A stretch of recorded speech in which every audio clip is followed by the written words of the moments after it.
tôi tên là Trần Thị Vân Anh. Hôm nay đến với chương trình nấu cùng chuyên gia, tôi sẽ giới thiệu với các bạn món xôi hoa đậu cán. Nguyên liệu để làm món xôi hoa đậu này, trước hết là để làm hoa thì chúng ta sẽ dùng đậu trắng, đường và bột nếp. Ta sẽ ngâm đậu trắng cho đậu thật nở. Sau đó ta sẽ bóc vỏ, luộc chín đậu và mình sẽ xay thật nhuyễn đậu ra, lọc qua dây để lấy được cái tinh bột đậu thật là nhuyễn. Và tiếp theo chúng ta sẽ xên đậu cùng với cả đường và bột nếp. Xên lửa vừa, đến khi đậu đặc dần lại thì chúng ta xên lửa thật nhỏ để cuối cùng sẽ ra thành phẩm là cái đậu nó sẽ đặc như thế này. Sau đây tôi sẽ hướng dẫn các bạn trộn đậu để hấp. 500g đậu trắng khô. Tiếp theo ta sẽ cần 20g bột mì. Tiếp theo là 10g bột năng, 10g bột ngô, 10g dầu ăn. Và cuối cùng chúng ta sẽ thêm 10g siro bắp. Chúng ta sẽ đi bao tay để chúng ta trộn đều lên.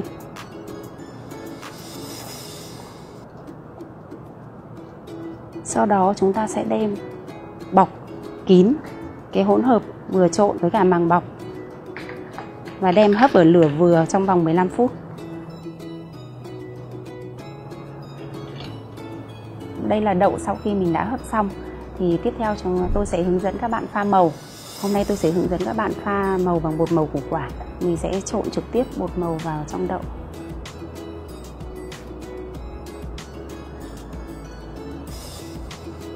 Tiếp theo mình pha màu xanh.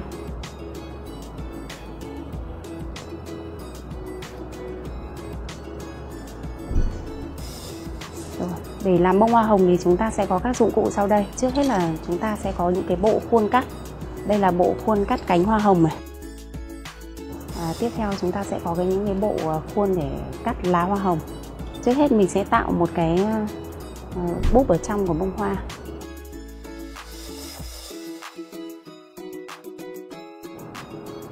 Tiếp theo là mình sẽ lấy một chút đậu, mình vê tròn và mình sẽ đặt lên một cái tấm silicone. Tấm này có tác dụng là chống dính. Mình sẽ cán mỏng ra.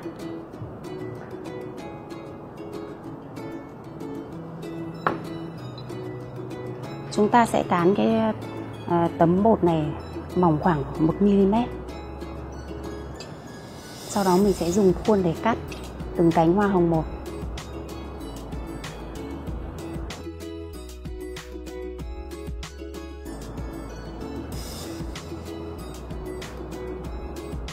Sau đó mình sẽ cho vào khuôn để ép. Cái khuôn này sẽ ép ra cái gân như cánh hoa thật.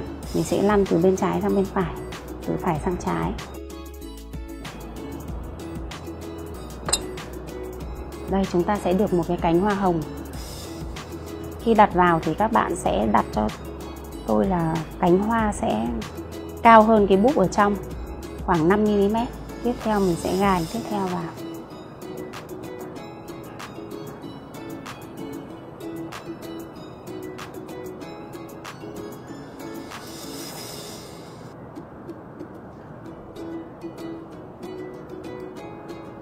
Và sau đây tôi sẽ hướng dẫn các bạn làm lá của hoa hồng. Lá hoa hồng chúng ta sẽ sử dụng bột đã pha màu xanh. Có thể mình sẽ cho thêm một chút bột pha màu đỏ.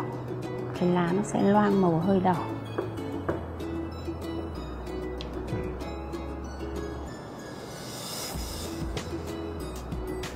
Lá hoa hồng thì tôi sẽ sử dụng các cái khuôn cắt lá, nó có răng cưa. Tôi sẽ sử dụng cái silicone để nhấn gân của lá hồng.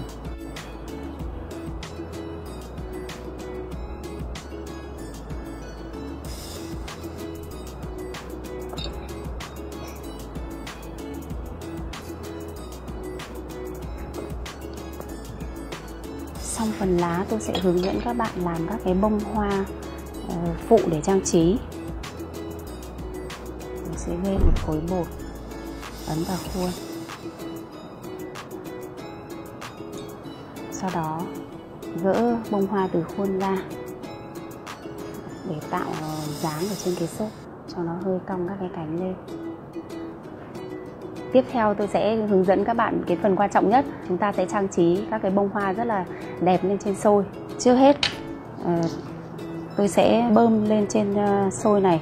Cái này nó có tác dụng là sẽ gắn kết những cái bông hoa này với cả xôi. Cái đậu này thì mình sẽ xên nó loãng hơn là cái đậu để làm hoa.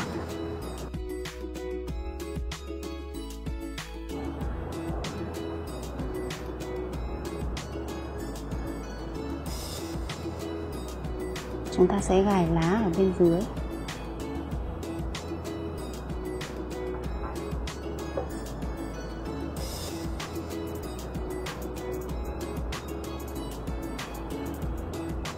Ngoài ra chúng ta sẽ trang trí thêm các cái bông hoa phụ, bông hoa nhỏ, bơm một chút đậu để làm chất kết dính. Và đây là đĩa xôi thành phẩm tôi vừa hướng dẫn các bạn. Hy vọng là các bạn có thể tự tay làm được những bông hoa hồng rất là xinh xắn để chúng ta trang trí lên đĩa xôi. Đĩa xôi này thì chúng ta có thể sử dụng trong các cái dịp lễ Tết hoặc là trong các dịp đám cưới. Và bây giờ thì thời lượng của chương trình đã hết. Tôi xin chào tạm biệt các bạn. Chúc các bạn thành công.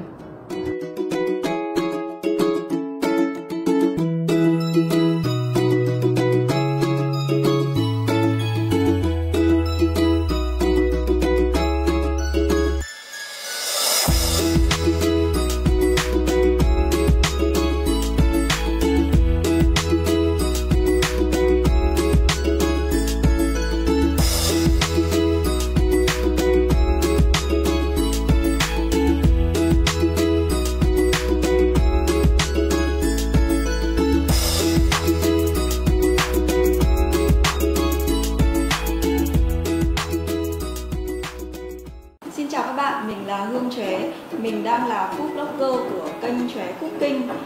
Hôm nay thì mình sẽ giới thiệu đến các bạn món xôi cốm, một đặc sản của Hà Nội mỗi khi vào thu.